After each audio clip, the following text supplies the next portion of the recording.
বিশ্ববিদ্যালয় হলো একটা ফুলের মতো। একটা ফুলে যেটা হয়, অনেকেই এসে ফুলের উপরে বসে। একটা মৌমাছি যখন ফুলের উপরে বসে তখন সে ফুল থেকে মধু সংগ্রহ করে, ফুল থেকে ভালো জিনিসটা সে নেয়। বিশ্ববিদ্যালয়গুলো হচ্ছে এরকম। আবার যখন একটা ফুলে প্রজাপতি বসে তখন সে কিছুই নেয় না, সে একটা অ্যাক্টিভিটিস করে। আমরা এটা জানি যারা সায়েন্সে পড়াশোনা করেছি। সে কিছু অ্যাক্টিভিটিস করে, সেখানে সে মধু নেয় না, অন্য কিছুও নেয় না সে। আবার একই রকম ফুলে একটা ভোমরাও বসে। ভোমরা যখন বসে তখন সে যেটা করে সেটা হচ্ছে একটা ফুল থেকে সে বিষটা নিয়ে নেয়। বিশ্ববিদ্যালয় হচ্ছে এরকম একটা জায়গা। তুমি চাইলে এখান থেকে মধু নিতে পারো, অথবা তুমি এখান থেকে এসেছো, যেভাবে এসেছো সেভাবে তুমি বিদায় নিতে পারো। অথবা এরকম হতে পারে তুমি বিশ্ববিদ্যালয় থেকে সবচেয়ে খারাপ বিষয়গুলো সংগ্রহ করতে পারো, কারণ এই বিশ্ববিদ্যালয়ে সব ধরনের সুযোগ তোমার আছে। তুমি একটি অবাধ স্বাধীনতা পাবা, তোমার যা ইচ্ছা তাই করার সুযোগ আছে। এই সুযোগে অসংখ্য শিক্ষার্থীরা গা ভাসিয়ে দেয়, তারা তাদের ভবিষ্যৎকে নষ্ট করে, তাদের জীবনকে নষ্ট করে ফেলে। তো এখন তোমার সিদ্ধান্ত এটা যে তুমি আসলে কি নিতে চাও। এখানে এত এত রিসোর্স আছে, তুমি যদি মধু সংগ্রহকারী হও তাহলে তুমি সব ভালো ভালো বিষয়গুলো নেবা, অথবা তুমি প্রজাপতির রোলও প্লে করতে পারো। আসলা, চলে গেলা, তোমার মধ্যে কোনো পরিবর্তন হলো না, বিশ্ববিদ্যালয়েরও কোনো পরিবর্তন হলো না। অথবা তুমি ভোমরার মতো হতে পারো, যে এখান থেকে তুমি খারাপ বিষয়গুলো নিবা। আরেকটা বিষয় হচ্ছে যে আমাদের বিশ্ববিদ্যালয়গুলোতে যেটা হয়, ভালো কিছু পাইতে গেলে তোমার সৎ সঙ্গ এটা খুবই গুরুত্বপূর্ণ, যে তুমি কাদের সাথে মিশতেছ, অথবা তুমি যাদের সাথে মিশতেছ তাদের কি পজিটিভ মেন্টালিটি নাকি নেগেটিভ মেন্টালিটি। শেখ সাদির একটা বিখ্যাত কবিতা আছে, সে কবিতাটাতে শেখ সাদি বলতেছে যে গন্ধমধুর কর্দম মোরে একদ দিলেন বন্ধু, ছিলাম যখন নাইতে, কহিলাম তারে কস্তুরী কিবা কি তুমি, সুবাসে তোমার পাগলি এমন তাইতে, কহিল সে মোরে কস্তুরী আমি নই, সঙ্গীর গুণ পশিয়াছে মম মাঝে গো, নইলে সুবাস ফুলেতে কি এত পাইতে। শেখ সাদি বলতেছে যে হঠাৎ করে উনি একদিন গোসলে গিয়েছেন, গোসল করে তার বন্ধু তাকে একটা কাদা দিয়েছে। তো উনি দেখছেন যে কাদা থেকে অনেক ঘ্রাণ আসতেছে। তো শেখ সাদি কাদাকে বলছে যে কি ব্যাপার, কাদার মধ্যে এত ভালো গুণ কিভাবে আসলো। তো কাদা তাকে জবাব দিচ্ছিল যে আমি আসলে আমি আসলে তেমন কিছু না, আমি একজন সাধারণ কাদাই অথবা সাধারণ মাটি, কিন্তু আমার একটা সুবিধা হয়েছে যে আমি ফুলের সাথে বেশ কিছুদিন ছিলাম, যার ফলে ফুলের যে সুঘ্রাণ আছে এটা আমার কাছে এসেছে, এবং এখান থেকেই তুমি এরকম সুঘ্রাণ পাচ্ছ। তো ইসলামী ছাত্র শিবির এটা বিশ্বাস করে যে তোমরা যারা যে অবস্থায় আছো তোমাদের বন্ধুত্ব খুবই গুরুত্বপূর্ণ। ইসলামী ছাত্র শিবিরের অনেকগুলো সফলতার মধ্যে একটা সফলতা হচ্ছে এটাই, ইসলামী ছাত্র শিবির একটা প্ল্যাটফর্ম যেখানে অনেকগুলো ভালো মানুষের একসাথে মিলন ঘটেছে, অনেকগুলো ভালো মানুষ একসাথে থাকে, তারা ভালো কিছু করার চেষ্টা করে। অন্যদের জন্য যেটা করা খুবই সহজ, ইসলামী ছাত্র শিবিরের জন্য সেটা করা অনেক কঠিন। তো যার ফলে দেখা যায় যে এখানে একটা সুন্দর পরিবেশ তৈরি হয়। আমি তোমাদেরকে বলবো যে তোমাদের অনেকেই শিবিরের সাথে থাকবা, অথবা অনেকে থাকবা না, কিন্তু তোমরা বন্ধু নির্বাচনের ব্যাপারে তোমরা সতর্ক থাকবা, সচেতন থাকবা। আমি তোমাদেরকে বিশেষভাবে তোমাদেরকে আহ্বান জানাবো যে তোমরা ছোট ছোট চেষ্টাগুলো তোমাদের অব্যাহত রাখবা। আমি ঢাকা বিশ্ববিদ্যালয়ে পড়েছি, ফার্স্ট ইয়ারে যখন ভর্তি হয়েছিলাম, প্রথম দিন আমাদের ক্লাসে একজন স্যার, উনি অনেক জনপ্রিয় টিচার ছিলেন, তার হাত ধরে অসংখ্য শিক্ষক এবং বাংলাদেশে বড় বড় জায়গায় গিয়েছে এরকম। তো উনি এসে প্রথম দিন বলেছেন যে উনি ইন্ট্রোডাকশন, যে প্রত্যেকটা সাবজেক্টের তোমরা যারা ম্যানেজমেন্টে পড়ো ইন্ট্রোডাকশন টু ম্যানেজমেন্ট থাকে, যে যে সাবজেক্টে পড়ো এটা উনি পড়াতেন। তো উনি বলছেন যে তোমরা সবাই প্রতিদিন 5টা করে শব্দ মুখস্থ করবে ইংরেজি। আমাদের কাছে প্রথম দিন এটা খুবই লাগছিল যে মাত্র 5টা, আমি তো চাইলে আরো বেশি করতে পারি, কিন্তু স্যার বলছে না, এটা তোমাকে রেগুলার করতে হবে। তো এখন আমি বুঝি যে স্যার আসলে কি জন্য এই পরামর্শটা দিয়েছিলেন। তো এই জন্য তোমাদের ছোট ছোট চেষ্টাটা খুবই গুরুত্বপূর্ণ। সময়ের ব্যাপারে আমাদের সচেতনতা খুব বেশি জরুরি। আমরা যখন আমাদের জীবন শেষ হয়ে যাবে, জীবন শেষ হওয়ার পরে তোমরা দেখবা যে পবিত্র কোরআনে আল্লাহ তাআলা বারবার বলতেছেন, ঠিক আছে, বারবার বলছেন যে যারা পৃথিবী শেষ করে চলে গিয়েছে, একটা ধরনের মানুষ যারা খুবই মর্যাদাবান হবে, যারা শহীদ হবে, তারাও একটা জিনিসই বলবে, ইস, আবার যদি পৃথিবীতে ফিরে যাইতাম, সময়টা একটু কাজে লাগাতে পারতাম বিভিন্নভাবে, আমি যদি আমার অ্যাক্টিভিটিসগুলো আবারও করতে পারতাম। মানুষ সময়টা আসলে চায়। পৃথিবীতে আল্লাহ তাআলা একটা নিয়ামত আমাদের সবাইকে সমান সমান দিয়েছেন, সেটা হচ্ছে সময়। বিল গেটসের জন্য যা আছে অথবা এলন মাস্কের জন্য যা আছে, আপনার আমার জন্য ঠিক একই রকম সময়টা আছে। তো এই জন্য আমি সময়ের ব্যাপারে তোমাদেরকে একটু সচেতন করার জন্য আহ্বান জানাবো, সচেতন থাকা। দেখবা যে তোমার হুট করে তোমার প্রথম সেমিস্টার পরীক্ষা চলে আসবে।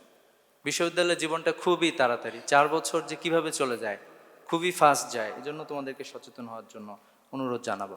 তোমরা সবাই বিজনেস স্টাডিজের শিক্ষার্থী, এজন্য তোমাদের জন্য খুব বেশি জরুরি যে মনে করার কারণ নাই যে আমি শুধু বিজনেসেই শিখব। পৃথিবীতে এমন জায়গায় যাচ্ছে, বিজনেসের সাথে টেকনোলজি খুবই গুরুত্বপূর্ণ।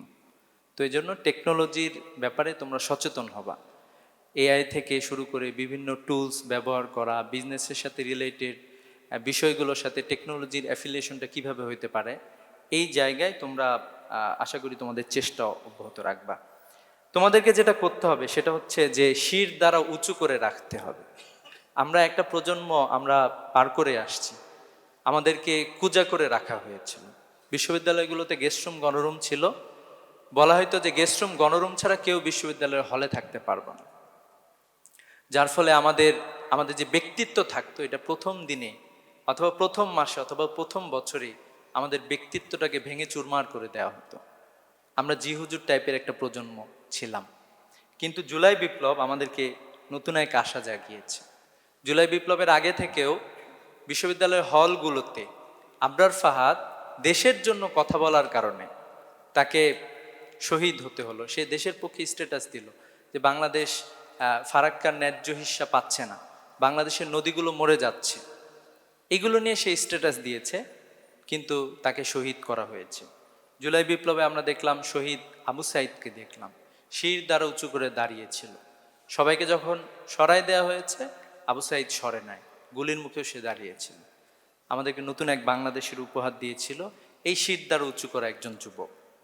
আমাদের আরেকজন শহীদ শরীফ ওসমান হাদি, যিনি আমাদেরকে নতুনভাবে শিখাইলেন যে কোনো আধিপত্যবাদী শক্তির আধিপত্যবাদকে পরোয়া করা যাবে না। বাংলাদেশ কোনো আধিপত্যবাদী শক্তির তাবেদার হবে না ইনশাআল্লাহ। শহীদ শরীফ ওসমান হাদি আমাদেরকে সেটাই শিখিয়ে গিয়েছেন। উনি জানতেন ওনাকে যে কোনো সময় মেরে ফেলা হইতে পারে। প্রত্যেকটা বক্তব্য উনি মৃত্যুর কথা বলতেন, যে আমি মৃত্যুকে ভয় পাই না, আমি যে কোনো সময় মারা যেতে পারি। কিন্তু উনি দেখায় গেলেন যে বাংলাদেশের মানুষের পক্ষে কিভাবে কথা বলতে হয়, কিভাবে শক্তিশালী ভয়েস হিসাবে টিকে থাকতে হয়, কিভাবে একটা মানুষ অনেক ডিফারেন্স তৈরি করতে পারে, কিভাবে একটা মানুষ আম জনতার মুখের ভাষা তার কথার মধ্য দিয়ে বলতে পারে। শহীদ শরীফ ওসমান হাদি শির দ্বারা উঁচু করে আমাদেরকে সেটাই শিখালেন। তো আমরা এটা বিশ্বাস করি যে আমরা যে এই যে শির উঁচু করেছি, আমাদের শির আর কেউ ভাঙতে পারবে না ইনশাআল্লাহ। আমি ফার্স্ট ইয়ারের যারা স্টুডেন্ট আছো, তোমাদের কাছে আমি এই প্রত্যাশা রাখি। অনেকেই আমাদেরকে তাদের ফ্রেমে বন্দি করে ফেলতে চায়, অনেকে আমাদেরকে তারা যেভাবে বলে সেভাবে আমরা চলবে, এটা তারা নিশ্চিত করতে চায়। কিন্তু আমি তোমাদের প্রতি আহ্বান জানাচ্ছি যে আমাদেরকে শিরদাঁড়া উঁচু করে শক্তিশালীভাবে দাঁড়িয়ে থাকতে হবে। আমরা এখন এমন একটা জগতে বাস করছি, গ্লোবাল ওয়ার্ল্ডে বাস করছি। একটা বিখ্যাত স্লোগান আছে, stay locally think globally. Maybe আমরা বাংলাদেশে আছি, আমাদের চিন্তা চেতনা পুরো বিশ্ব নিয়ে যাতে থাকে, আমাদের থিঙ্কিং যাতে এরকম থাকে যে পৃথিবীর কোথায় কি হচ্ছে, কোন প্রযুক্তি আসতেছে, আমরা কিভাবে আরও সামনের দিকে এগিয়ে যেতে পারি। আমি বিশ্বাস করি যে তোমরা সেই চেষ্টাগুলো করবা। আমাদের অনেকের অনেক ধরনের ব্যারিয়ার থাকতে পারে, তোমরা অনেক বেশি সৌভাগ্যবান। বাংলাদেশে তোমাদের সাথে প্রায় এসএসসি পরীক্ষা দিয়েছিল প্রায় বলা যায় যে 20 লাখ। এইচএসসি পরীক্ষা এটা আরও কমে গিয়েছে, 12 থেকে 14 লাখ ছিল। ঠিক আছে, এখন বিশ্ববিদ্যালয়ে ভর্তি পরীক্ষার সময় এখানেও সংখ্যাটা আরও অনেক কমে গেল। মাত্র 60 থেকে 70 হাজার শিক্ষার্থী বিশ্ববিদ্যালয়গুলোতে ভর্তি হওয়ার সুযোগ পাচ্ছে, মেডিকেল কলেজে ভর্তি হওয়ার সুযোগ পাচ্ছে। আর অধিকাংশ আসলে এই সুযোগগুলো পাচ্ছে না, তাদেরকে বিভিন্ন জাতীয় বিশ্ববিদ্যালয়, অন্যান্য বিশ্ববিদ্যালয়গুলোতে যাইতে হচ্ছে। কারো কারো পড়াশোনা শেষ হয়ে যাবে।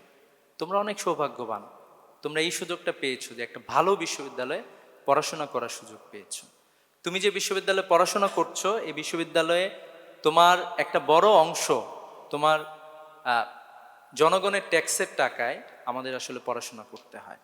সরকারের অনেকগুলো জায়গায় সরকার চাইলে ভর্তুকি দিতে পারতো, সেখানে খরচ করতে পারতো, কৃষকের জন্য, প্রান্তিক মানুষের জন্য, রিক্সাওয়ালার জন্য।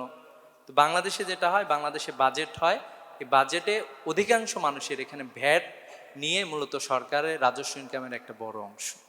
এবং এই ভ্যাটটা একজন রিক্সাওয়ালা দেয়, একজন গরিব মানুষও দেয়, একজন মাঝিও দেয়। সেই টাকা দিয়ে সরকার চলে এবং সেই টাকা দিয়ে আমাদের পড়াশোনা করতে হয়। তো এই জন্য আমি বিশ্বাস করি যে তোমরা তোমাদের দেশের প্রতি যে দায়বদ্ধতা, এটা অব্যাহত থাকবে। আমাদের জন্য খুবই গুরুত্বপূর্ণ হচ্ছে নীতি নৈতিকতা আদর্শ। এই জন্য আমি তোমাদেরকে একটু বিশেষভাবে বলবো যে তোমরা আমাদের নীতি নৈতিকতা আদর্শ আমাদের থাকতে হবে।